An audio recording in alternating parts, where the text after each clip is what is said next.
उससे पहले आप 2-4 दलितों के नाम बताइए जो पढ़े लिखे हो। अम्बेडकर जी से पहले सर। अरे तुम्हारा ये जनता की भलाई के लिए, जनता के वेलफेयर के लिए काम कराना। भी मेरी पट्ट भी मेरी, वो बहुत बढ़िया। जनता के वेलफेयर मैं तो पहले ही कह रहा हूँ कि इस पर सुप्रीम कोर्ट लगाम क्यों नहीं लगाती, क्यों, चाहे बीजेपी हो चाहे कोई भी हो, क्यों फ्री का वादा करती है। सर एक 90% का बालक रोड पर घूमेगा, 33% का लगेगा ना, तो भैया शिक्षा का तो यार आरक्षण कितने मेढक में और छत्रियों में दोनों का एक समान है। ना तो मेढक का भी तुल सकते हैं और ना छत्री का भी एक तराजू में इकट्ठे हो सकते हैं।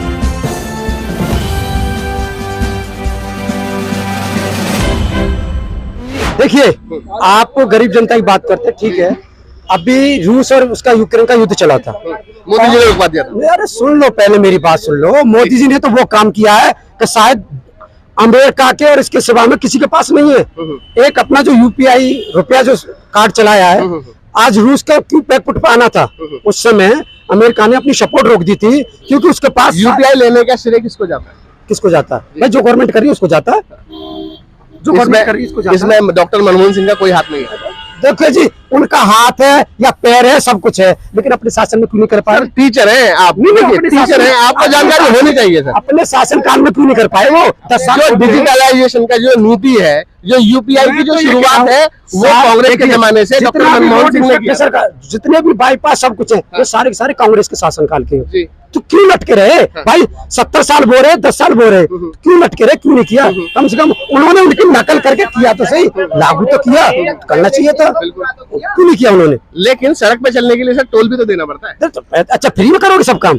सरकार की सर फैसिलिटी चाहिए। आप एक सर सरकार कोई हम पे एहसान नहीं करती है। सरकार का कर्तव्य बनता है जनता की भलाई के लिए, जनता के वेलफेयर के लिए काम कराना। भी मेरी पट्ट भी मेरी, वो बहुत बढ़िया। जनता के वेलफेयर के लिए काम कराना सरकार का कर्तव्य है। सरकार के पास कोई पेड़ है उसे? सर हम लोग जो एक माचिस की डब्बी भी लेते हैं ना, एक तिल्ली उसमें से जलाते हैं, एक तिल्ली से भी टैक्स देते हैं।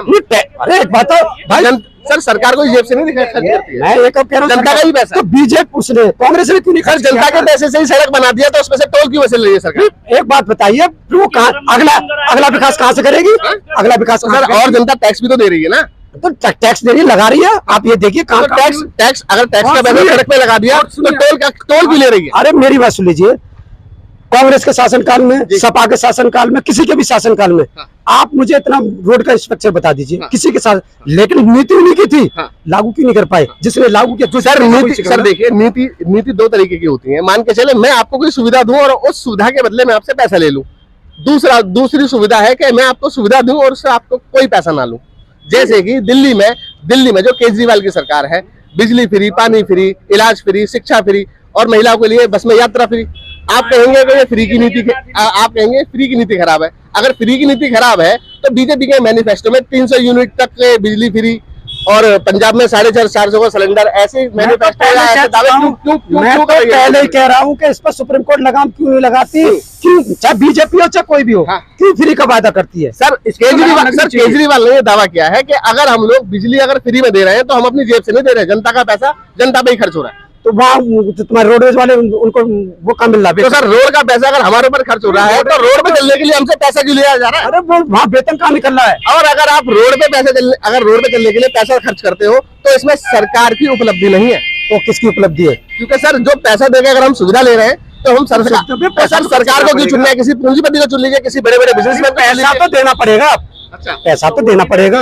आप नहीं, आप एक मिनट, सपा के शासन, फिर मैं लौट कर आ रहा हूँ, किसी भी शासन काल में बिजली की इतनी अच्छी सुविधा बता दीजिए जो बीजेपी गवर्नमेंट दे रही है। तो इसका मतलब यह है कि सभी सरकारी स्कूलों को बंद करके वहाँ पैसा देना करना शुरू करे और अपने बच्चों को प्राइवेट स्कूल में पढ़ाना शुरू करे। दुनिया पढ़ा रही है। आप सरकारी में तो कितने बच्चे हैं? एक रिक्शा चलाने वाला बच्चा भी, व्यक्ति भी ये सोचता है कि मेरा बच्चा प्राइवेट स्कूल में पढ़ने जाए, सरकारी में भेज को ना। सरकारी में वो भेज रहे हैं कि चल भैया ठीक है, वो मिल जाएगा, क्या खाने क्या मिलता है, वो मिड डे मील और वजीफा मिलेगा, केवल इसलिए जाते हैं। बाकी आप कह रहे हैं सरकार की कोई जिम्मेदारी ना हो, सभी बच्चे प्राइवेट स्कूल में पढ़े, सभी का इलाज प्राइवेट अस्पतालों में हो, प्राइवेट हम यूनिवर्सिटी में जाएं, प्राइवेट हमारी सड़क हो, तो सरकार क्या करेगी? सर प्राइवेट नहीं, सरकार की क्या जिम्मेदारी है? सरकारी जिम्मेदारी है। अरे यार एक बात बताइए, तुम तो वही लौट फिर के घुमा करके सरकारी की कोई जिम्मेदारी है, फिर इसको गवर्नमेंट को खत्म करो ना, राजतंत्र फिर से लागू होने दो, लोकतंत्र को खत्म करो। सर वही तो कह रहा हूँ, अगर सरकार की कोई जिम्मेदारी नहीं है, अगर सरकार फ्री में नहीं दे सकती है जनता को, तो सरकार को चुनना क्यों? फिर तो बिजनेसमैनों को चुनो ना, बिजनेसमैन ही इस देश को चला लेंगे अगर सभी चीजों के लिए पैसा ही खर्च करना है तो। नहीं तो मुझे एक बात तो बताइए, फिर तो राजतंत्र होना चाहिए, फिर बिजनेसमैन भी नहीं, राजतंत्र कराइए। धीरे धीरे हो तो रहा है सर, सभी चीजों के लिए तो पैसा लिया जा रहा है। किसका लिया जा रहा है? तो सड़क पे चलने के लिए पैसा लिया जा रहा है, पढ़ने के लिए बच्चों को पैसा लिया जा रहा है। सुविधा लोगे तो दोगे, नहीं दोगे पैसा? और भी देशों में तो पैसा लिया, टैक्स लेते नहीं है वहाँ पे। सर मैं आपको एक नहीं सैकड़ों ऐसी कंट्रियां हैं जहाँ शिक्षा, स्वास्थ्य, हाँ ये बात हो सकती फ्री है सर, फ्री है। यहाँ तक सर, यहाँ तक कि स्वीडन में तो ये रोडवेज की बस भी फ्री है। और दादा अब थोड़ा सा आप फिर वही कहोगे आरक्षण पर आगे, एक 90% का बालक रोड पर घूमेगा, 33% का लगेगा ना, तो भैया शिक्षा को तो यार आरक्षण कितने सालों से है? कितने सालों से? जब मैं मानता हूँ शायद बीपी सिंह जो आए थे 90 में, तब से चला रहा आरक्षण। हाँ? सर जब से देश आजाद हुआ जब ही आरक्षण नहीं लागू वो चला, एक तो संविधान में तो लिख गया था टेम्पररी था, लेकिन परमानेंट जो फिक्स कर दिया गया। कितने साल हो गए?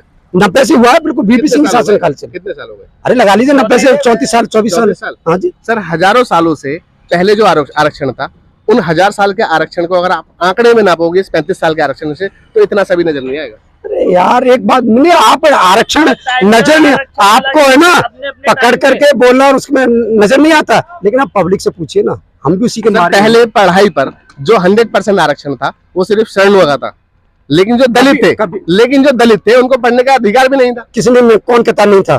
फिर अम्बेडकर जी वैसे पढ़ गए, अम्बेडकर जी वैसे पढ़ गए, नहीं अम्बेडकर जी वैसे पढ़ गए, संविधान के रचयिता वैसे बन गए बिना पढ़े लिखे।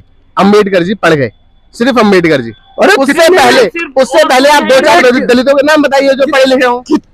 अम्बेडकर जी से पहले सर। अरे तुम्हारा ये, अरे कितने दलित ऐसा नहीं है? अम्बेडकर जी से 4 पढ़े लिखे लोगों का नाम बताइए। 100% आरक्षण था सर। अरे कोई आरक्षण नहीं था। अम्बेडकर जी भी सर इसलिए अम्बेडकर जी भी सिर्फ इसलिए पढ़ पाए थे क्योंकि उनके जो पिताजी थे वो एक सरकारी ओहदे पर थे, इसलिए वो पढ़ पाए, अदरवाइज किसी को पढ़ने का अधिकार ही नहीं था। दलित ऐसा नहीं है, क्यों पढ़ाया जाता है किताबों में? फिर गलत किताबों में क्यों गलत पढ़ाया जा रहा है कि अम्बेडकर जी ने अपने आप करे थे, उनको तो बताया नहीं गया। क्या नहीं बताया? समझा नहीं, मैं दोबारा बता। हम ये कह रहे हैं कि जब हमें कुछ किताबों में जो हमारी हिस्ट्री बताई जा रही है, वो हिस्ट्री अगर आप हमारे में सनातन धर्म के हिसाब से पढ़ोगे तो वो गलत अलग दिखाते हैं कि ये चीज थी, और लेकिन गवर्नमेंट की किताब में पढ़े तो अलग अलग है। जो कांग्रेस थी उसने हमारी जो में किताबें हैं उनमें अलग, उन्होंने बाबर को, अकबर को, इनको सबको काग में महान बता दिया। हमारे छत्रपति महाराणा प्रताप ये महान नहीं थे? अकबर ने हाँ जी सर, क्या कह रहे हैं? अकबर ने तो एक भी युद्ध महाराणा प्रताप के सामने लड़ाई नहीं है। कोई भी एक युद्ध उठाकर बता दीजिए सर। महाराणा प्रताप जी का जो हमारे जो राजा रहे हैं पहले, महाराणा प्रताप जी का जो क्षेत्रफल था जहाँ वो राज करते थे, वो क्षेत्रफल बता सकते हैं? तो क्षेत्रफल हमें इतना तुम बारीकी पूछोगे, तुम अपने घर का क्षेत्रफल बता दो। सिर्फ एक राज्य की रक्षा करते थे सर। अरे तो अपने की करेगा? कितना बड़ा होता था तब? एक राज्य कितना बड़ा होता था? अगर मान के चले मुगलों ने अगर आक्रमण किया था तो महाराणा प्रताप जी ने मुगलों को क्यों नहीं रोका उस समय? महाराणा प्रताप या फिर महाराणा प्रताप जी जैसे जो अदर जो नेता थे उन्होंने मुगलों को उस समय क्यों नहीं रोका? जब गद्दार पैदा थे, जिसको सुविधा मिल रही थी वही चीज लौट करके फिर आ रही है, तो जिसको सुविधा मिलती है। मतलब सर ये है ना कि जब तक मुझ पर बात नहीं आएगी मैं सामने नहीं आऊंगा। तो सच्चाई है ना, मेरा सिर पड़ा दूसरे। जब तक मुझ पर बात नहीं आएगी मैं सामने नहीं आऊंगा, ना ही मैं पड़ोसी देशों की कोई मदद करूंगा। ठीक करेगा ना? नहीं, मुझे एक बात था, मैं अभी पड़ोसी देश की मदद करने पहुंच जाऊँ, मेरा अपना पेट भर नहीं रहा, दूसरे मदद करने पहुंच जाऊँ, पहले मैं अपना पेट भर लूँ। एकता जरूरी है ना सर, एकता जरूरी है। अगर पुराने जो हमारे जो सनातनी राजा थे, अगर उनमें उन लोगों में एकता होती तो कभी मुगल हमारे यहाँ के शासन कर पाते? नहीं, एक बात बताइए, ये भी कर पाते नहीं कर पाते? मेढक में और क्षत्रियों में दोनों को एक समान है, ना तो मेढक कभी तुल सकते और ना क्षत्रिय कभी एक तराजू में इकट्ठे हो सकते, क्योंकि उनके हमेशा क्षत्रियों की गलती बता दी। लो यार, अब क्या करो भाई, क्षत्रियों की उनकी हमेशा अपने वजूद की लड़ाई रहती थी। क्षत्रियों की बात बताइए, क्षत्रियों में ही कमी बताइए। क्षत्रियों में कमी नहीं है, कमी नहीं बताई। अपने राष्ट्र के लिए, अपने देश के लिए, अपने राज्य के लिए समर्पित थे, मैंने कमी नहीं बताई। राणा प्रताप जी के लिए राष्ट्र कौन सा था उस समय? अपना वो था अपना क्षेत्र, अपना ना कि क्षेत्र नहीं, हिंदुस्तान। उन्होंने बहुत कोशिश की। ना कि हिंदुस्तान। उन्होंने नहीं सुनिए, उन्होंने भैया के ले लो, हाँ। जो सीमा तय हो गई है, पहले ये नहीं था। हाँ। जो इंडोनेशिया ये सारे भाग में पहले भारत में ही थे। हाँ, हाँ, हाँ। ठीक है। नहीं, महाराणा प्रताप जो थे वो अखंड भारत पे राज करते थे। अब ये घुमा घुमा के उधर से इधर, इधर से उधर के महाराणा प्रताप